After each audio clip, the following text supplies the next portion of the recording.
deegaanka la yiraahdo Abal oo 18 kiiloomitir u jira magaalada xarunta ah ee Xudur ee gobolka Boqol ayaa maanta waxa ka dhacay dagaal culus oo u dhaxeeya al-shabaab iyo ciidamo Maleeshiya oo daacad u ah Sheekh Mukhtaar Robow Cali Abu Mansuur. dagaalkaasi oo saaki arooti bilowday ayaa 3 jeer oo maanta ah la isugu noqnoqday waxaana la sheegay in dhimasho iyo dhaawac badan ay ka dhasheen. dagaalka waxa soo qaaday al-shabaab oo ka guul gaari waayay wada hadallo muddo ku dhow bil iyaga iyo Mukhtaar Robow u dhaxeeyay kaas oo ka socday saldhigga al-shabaab markii uu ka soo goostay uu soo dagashay Mukhtaar Robow Cali Abu Mansuur waana deegaanka uu ku dhashay la yiraahdo Abal oo duleedka degmada Xudur iyo xarunta gobolka Boqol ku yaala. wada hadalladaasi waxa gudoominayay saraakiil sarsare oo al-shabaab ka tirsan sidoo kale la sheegay inay qaraabo yihiin Sheekh Mukhtaar Robow Cali Abu Mansuur waxa ku jira gudoomiyaha gobolada Baay ee Boqol ee al-shabaab iyo sidoo kale gudoomiyaha gobolka Galgaduud ee al-shabaab. toddobaad ka hor ayaa warar heshay idaacadda kulmiye ee magaalada Muqdisho waxay sheegayaan in ay al-shabaab natiijo ka dhalin waayeen wada hadalkii waqtiga dheer qaatay halkaas ka socday kadibna ay cilaamiyeen in la soo qabto Sheekh Mukhtaar Robow ama la dilo.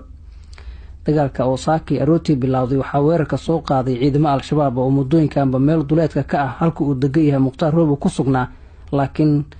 waxa la sheegay markii dagaalkaasi ay qaadeen kadib muddo uu socday inuu istaagay 2 jeer oo dambe oo rogaal celis dagaalka waxa qaaday ciidamada daacadda oo ah Mukhtaar Robow kuwaas oo doonayay in ay furtaan meelo al-shabaab ay ciidamo dhigeen oo isaga lagu go'doominay. galabta dagaalka waxa ku biiray oo dhinaca hawada dul heebaabay diyaarado nooca dagaalka ah kuwaas oo la sheegay inay caawinayeen Mukhtaar Robow si uu soo bixi lahaa deegaankii saldhigga 3 sano uu ahaa ee Abal. waa uu ka soo baxay deegaankaasi wuxuuna hadda ku sugan yahay meel ku dhow ciidamada dawladda xaruntooda gobolka Boqol ee Xudur. ciidamo Ethiopian ah oo ka ambabaxay magaalada Baydhabo ee gobolka Baay iyo ciidamo military Soomaaliya oo ka baxay gobolka Boqol gaar ahaan Xudur ayaa ka agdhow halka uu degan yahay xilligan sida ay xaqiijiyeen saraakiil military iyo mas'uuliyiin ka tirsan maamulka Koonfur Galbeed. dagaalkaasi iyo qasaarihii ka dhashay galabta waxaan ka wareystay afhayeenka madaxtooyada maamulka Koonfur Galbeed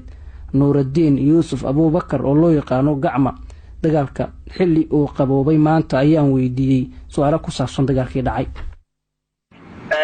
dagaalkii hadda uu sii qaboobaya oo dagaal xooggan maanta ka dhacay oo ciidankii kooxda hooy iyo hargaldiidka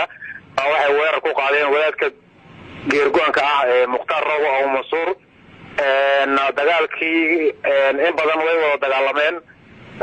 technique iyo qaarna isku gubay qaarna wada kala qabsaday.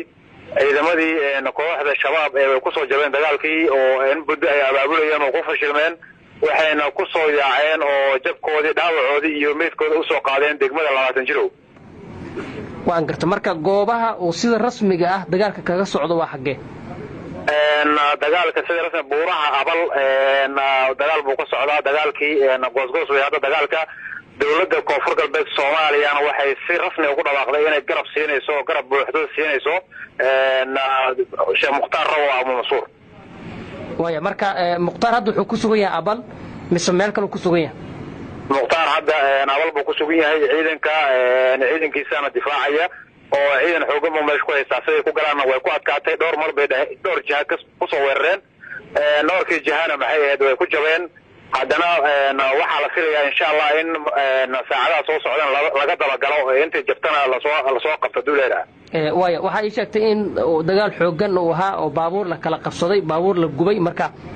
waa intee baabuurta la qabsaday iyo kuwa la gubay? wax xaqiiq hadda hayna ma laakiin dhanka kooxda khawaarijta al-shabaab 2 gaari in laga gubay gaari laga qabsaday sida igu maqaalo ah oo xoog hadda badan aan ka siiyayno faahfaahin badan aan ka bixin karna ma lahan laakiin inta hadda aan xaqiijinay oo aan ognahay ciidan badan meedadkoodana waxay daadsan yihiin goobihii lagu dagaalamay sida buuraha Abal. waya mudanaafiyeen warara waxay sheegayaan in la iskala soo baxay Abal oo Mukhtaar Robow oo ka soo baxay al-shabaab ay halka la wareegeen oo hadda meel baadiye ah oo dhulka miyiga lagu dagaalamayo marka ma al-shabaab wax durjiyay oo Abal qabsaday mise Mukhtaar Robow ciidankiisa wax durjiyo Abal ka baxay? ciidanka Mukhtaar Robow wax durjiyay kooxda al-shabaab ay weerarka qaaday dib ay u soo gurteen oo qaar degmada 20 jirow bay joogaan. waan gartay marka Mukhtaar hadda Abal ma ka sokaya oo Xudur u soo dhow yahay mise uu ka shisheeyaa isaga guul gaaro meel aaday? Abal buu dhex joogaa Mukhtaar Robow laakiin sida hadda xaqiiqda meel saxan uu joogo hadda anagu idaacadda kama sheegi karno laakiin insha Allah hadduu leeyahay ciidankiisa xooggiisa waxay joogaan deegaanka abal baabuurtan lagu dagaalamayo gaadiidka dagaalka ah iyo hubka culus ee la isku adeegsanayo al-shabaab baa hubka iyo gaadiidka wata mise Mukhtaar laftirkiisa uu haysta labada dhinacba hub culus bay isku adeegsanayaan shabaabna waxay xoogooda ahaa dhan walba ay joogeen isku yimaadeen laakiin way ku soo fashilmeen oo way ku soo jabeen insha Allah way sii jabi doonaan ciidankeena koonfur galbeed ee aad sheegtay inaad diyaariseen oo aad Mukhtaar u direysaan xagee joogaan insha Allah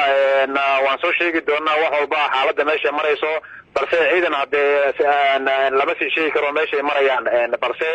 waa inaan garab siinayno oo gacan buuxdana siinayna baan idaacadda ka sheegaynaa oo dad Soomaalida u sheegaynaa insha Allah Soomaalida waxay ku faraxdana waan maqli doonaan oo kooxdan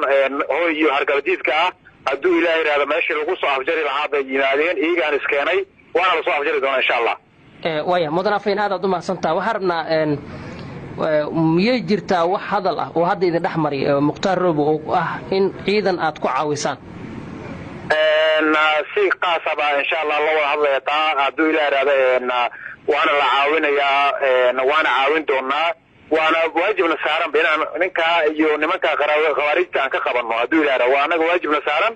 waajibkeena aan ka soo baxayna waa hadalkeeda kuma xirna cidda hogaaminaysa dagaalka al-shabaab ee soo weerartay abal wax ma laga yaqaanaa rag caan oo saraakiil ku jira lagu yiro gobolka ka soo jeedo oo Mukhtaar saaxiibo qaarkood ay ahaayeen marka wax xog ma ka haysaa saraakiisha hogaaminaysa dagaalkaas sidaan maqlaynay oo maqaalahaan ku haynay qaar baa jira oo niman saraakiil caan ah gudoomiyaha gobolka Galgaduud ee nimanka khawaarijta ay u magacaabeen iyaga u magacaawday baa ku jira sida la ii sheegayay marka asigana hadda 20 jiro baa lagu sheegay hadda inuu 20 jiro soo gaaray insha Allah Ilaahay baa garabna siinaya ciidamadeena badbaadinaya shacabkooda oo diintooda badbaadinaya oo ka badbaadinaya nimankan khawaarijka Ilaahay baa gacan siinaya waana maxay waan guuleysan doonaa Soomaalidana waxaan leeyahay group baan leeyahay waana la guuleysanaa insha Allah waana isku kalsoona inaan ka guuleysan insha Allah dadka boqol jooga iyo bay iyo dadka kale Soomaalidu waxay leeyihiin al-shabaab aboodoodii ugu xooganeed bay meesha geeyeen oo way adkaan doontaa in Mukhtaar Robow uu baxsado ama in la caawiyo go'doon bay geliyeen marka ra'yiga dadka qaba maxaa ugu micneen lahayd abal iyo dagaalka hadda ka socda waxaan u sheegayaa inay iska saaraan ra'yiga oo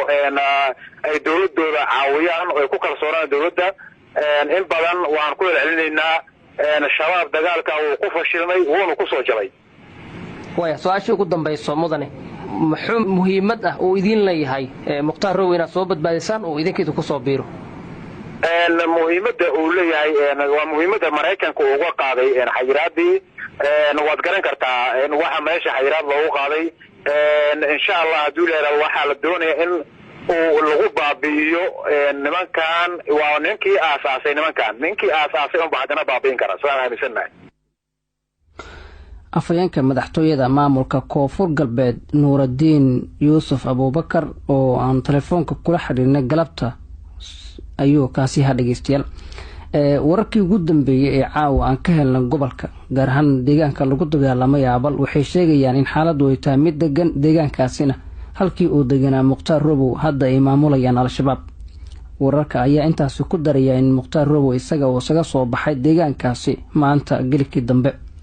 ugu yaraan 20 qof ayaa la sheegay in dagaalkaasi ku dhinteen waxaana hadda goobtii oo Mukhtaar Robow ka soo baxay maamulaya al-shabaab isagana wuxuu joogaa meel aan ka fogeen waxa intaasi dheer in ciidamo Ethiopian ah iyo kuwa Soomaaliya oo maamulka koonfur galbeed ee direena iyaguna ay joogaan meel kale oo u dhow Mukhtaar Robow Abu Mansuur wararkii ugu dambeeyay ee gobolka sidaas ay soo sheegayaan oo ay noo xaqiijiyeen ila ka madax bannaan labada dhinac wixii warar ku soo kordhana waan idin soo gudbin doonaa